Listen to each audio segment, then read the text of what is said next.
Olá pessoal, muito bem-vindos. Meu nome é Vinícius Bonissol, eu sou médico e hoje a gente vai falar sobre um assunto que é extremamente importante, dado a alta prevalência desse problema na nossa sociedade, que é a deficiência de ferro. Então, a gente tem dados aí muito preocupantes de 54% das grávidas estarem com deficiência de ferro. E mais da metade das crianças entre 4 e 14 anos, ou seja, também em torno de 50%, tem deficiência de ferro na infância. E o que muito pouca gente sabe é que o ferro é muito importante para massa muscular e para eu produzir os meus hormônios sexuais. Doutor Vinícius, você está falando que o ferro ajuda a aumentar a minha testosterona, que o ferro ajuda a aumentar o meu estradiol, que são hormônios extremamente importantes para a sexualidade? Sim, é exatamente isso. Por quê? Porque o ferro, todo mundo sabe, né, que o ferro participa, ele é muito importante na formação da hemoglobina, que é uma proteína que está nas nossas hemácias, que serve para transportar oxigênio.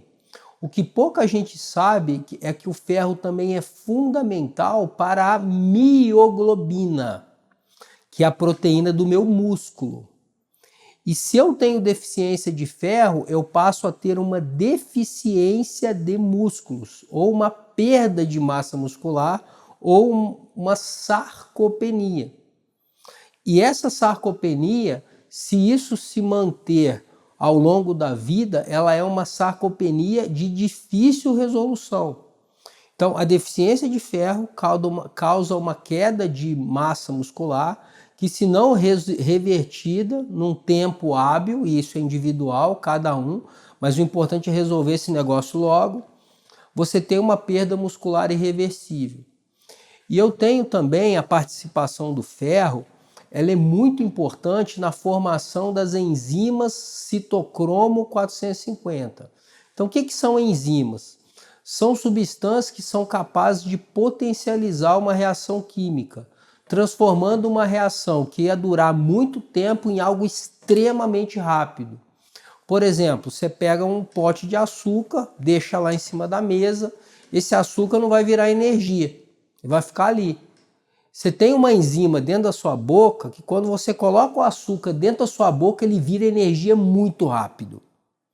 É isso que são as enzimas. E o ferro, ele é fundamental para o funcionamento das enzimas CYP450. São as enzimas citocromo 450, que são as responsáveis por transformar o colesterol em hormônios sexuais, em pregnenolona, em progesterona, que é um hormônio muito importante para a mulher e para o homem, DEA, S-DEA, testosterona, estradiol, estriol, ou seja, para o metabolismo dos hormônios esteroides.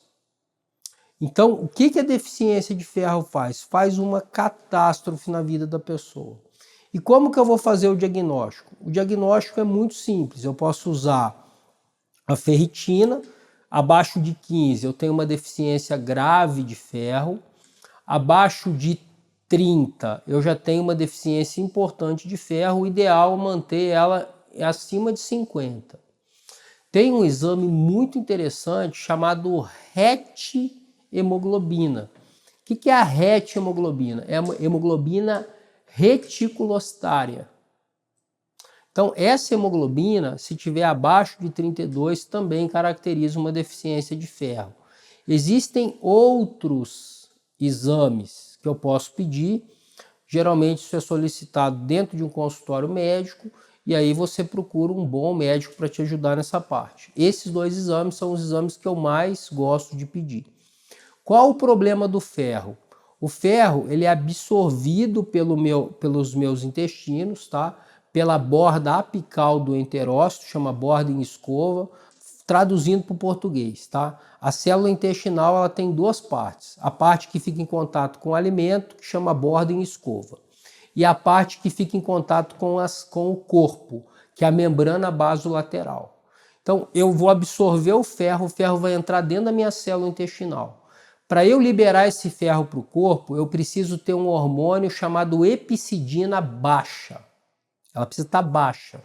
E a epsidina aumenta muito nas doenças inflamatórias, principalmente na obesidade, insuficiência renal. Então, se o paciente tem muita epsidina e está repondo ferro, esse ferro vai estragar o intestino, vai atrapalhar. E também tem um trabalho muito interessante que mostrou que a suplementação de ferro oral piora a desbiose. Ok? Então, o que eu preciso fazer? Se você tem deficiência de ferro e está muito inflamado, é melhor você fazer o ferro endovenoso. Ele não é mais caro, ele é mais barato, porque ele resolve. E você não vai precisar tomar um monte de comprimido. Uma outra coisa interessante é que quando você dá o ferro para a pessoa, se dá 100 mg de ferro elementar, um comprimido de sulfato ferroso tem 60 mg de ferro elementar. O ideal é dar 100 ml de ferro elementar, tá? Por exemplo, Fisiogen ferro, que é um ferro que vende em farmácia muito bom, ferro quelado, ferro albion. Você vai procurar dar para o seu paciente 100 mg de ferro elementar, que não, às vezes não é. Então, o sulfato ferroso de 300 mg tem 60 mg de ferro elementar. Então, o que eu vou pensar? Quando eu dou 100 mg de ferro elementar, eu aumento a minha epsidina. Epsidina é um hormônio produzido pelo fígado que controla o metabolismo do ferro. Dá para dosar no sangue, inclusive, só é caro. Não precisa dosar. Se está com a ferritina alta e com ferro baixo, está cheio de epsidina. E o fígado está inflamado, liberando epsidina, porque o ferro oxida o corpo, então o organismo literalmente ele bloqueia a entrada de ferro. Só que há um aumento da ferritina porque está inflamado. Eu já falei de ferritina em outros vídeos aí. Aí, olha só, se eu dou 100 mg de ferro, eu aumento a epsidina por 24 horas. Então, o bom é você dar o ferro, para repor o ferro, você repor em dias alternados. Você faz um dia sim, um dia não.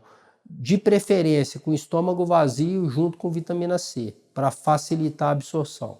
O que mais atrapalha a absorção de ferro é o cálcio, são os laticínios, junto com o comprimido. Se doer o estômago, e dói mesmo, por quê?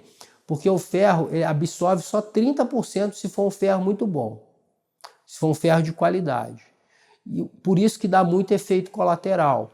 E como as bactérias gram-negativas e a cândida adoram ferro, quando você repõe o ferro, elas aumentam. Tanto é que é proibido você repor ferro se o paciente está com infecção urinária. É proibido você repor o ferro se o paciente está com qualquer tipo de infecção. E se você está com disbiose, muitos sintomas gastrointestinais e com falta de ferro, é muito melhor você usar, por exemplo, fazer um tratamento para disbiose e reduzir a quantidade de bactérias no seu intestino, porque vai sobrar mais ferro para você do que você dar o ferro, porque você não vai utilizar esse ferro. Ele vai ser utilizado por essas bactérias. Tá? Como é que eu faço para fazer o ferro venoso? Precisa de um bom profissional, precisa de acompanhamento, precisa de uma clínica, um hospital que tenha um mínimo de conhecimento, porque pode dar reação alérgica. Mas a melhor forma, como é que a gente faz aqui? A gente repõe o ferro inject, tá? 2 ml de ferro inject tem 100 mg de ferro elementar. Eu vou repor esses 100 mg uma vez por semana, até você manter essa ferritina acima de 50. Geralmente precisa ir de uns 10 ml, entendeu? Umas 5 infusões. O ferro oral, fazer dias alternados, tá? Tem o Fisiogen ferro, já vem com a vitamina C junto, vendido na farmácia. Eu gosto muito do ferro albion e prescrevo 100 mg de ferro albion, 50 mg, prescrevo, aí eu posso dar 2 vezes ao dia em dias alternados, tá? Por 30 dias e depois reduzo um pouco essa dose. Lembrando que às vezes é melhor você começar uma dose mais baixa e ir aumentando. Para quê? Para evitar os efeitos gastrointestinais. Cada vez menos eu reponho o ferro oral. Estou repondo ferro venoso, principalmente em paciente bariátrico, em paciente que tem uma má absorção, já tem vários sintomas gastrointestinais, pacientes com cirurgias de estômago, seja por úlcera, seja por obesidade, e pacientes que não melhoraram com o tratamento oral. Isso é o que mais tem. Então, as pessoas que me procuram são pessoas geralmente que já passaram em outros profissionais e não resolveram. e aí a gente já vai direto no ferro venoso. Lembrando que esse é um vídeo educacional, não aconselho vocês a medicarem sozinhos, tá? Mas quanto mais vocês aprenderem sobre saúde, sobre todas as coisas, melhor. Me dá uma moral, posso pedir um favor para vocês? É muito importante que vocês se inscrevam no canal, para que vocês continuem esse processo de aprendizado. É muito importante, sugiro também que vocês assistam os vídeos emocionais, os vídeos de como lidar com os filhos, de como lidar com a vida, que são vídeos que não têm tanto apelo, as pessoas não gostam de assistir porque elas estão focadas em doença, mas é o que vai conectar vocês com a vida. Então, quando a gente olha para a doença acaba ganhando força. Então, muito importante, você que está com deficiência de ferro ou com qualquer outro problema de saúde, é muito importante que você aprenda a se conectar com a vida. E isso é o que a gente ensina nos vídeos emocionais, os vídeos de comportamento humano, que é o que a gente fala aqui. Então aqui a gente fala sobre hormônio, a gente fala sobre comportamento humano, a gente fala sobre suplementos, vitaminas, minerais, suplementos no esporte, ou seja, a nutrologia do esporte, e também sobre o nosso querido e tão importante intestino e um outro órgão que não é um órgão nosso, mas ele é muito importante para nós, que é o microecossistema intestinal humano, ou seja, as bactérias que moram dentro dos nossos intestinos e também dentro da nossa bexiga, dentro da nossa boca, dentro do nosso coração, ou seja, a nossa, que não é certo falar, mas eu adoro falar, porque para mim não tem certo nem errado, a nossa querida flora intestinal, falando para as pessoas entenderem. Eu sei que tem gente que fala que é errado falar flora intestinal. Se você se incomodou é porque você é um perfeccionista. Acorde e pare de implicar com os outros. Um abraço e até o próximo vídeo.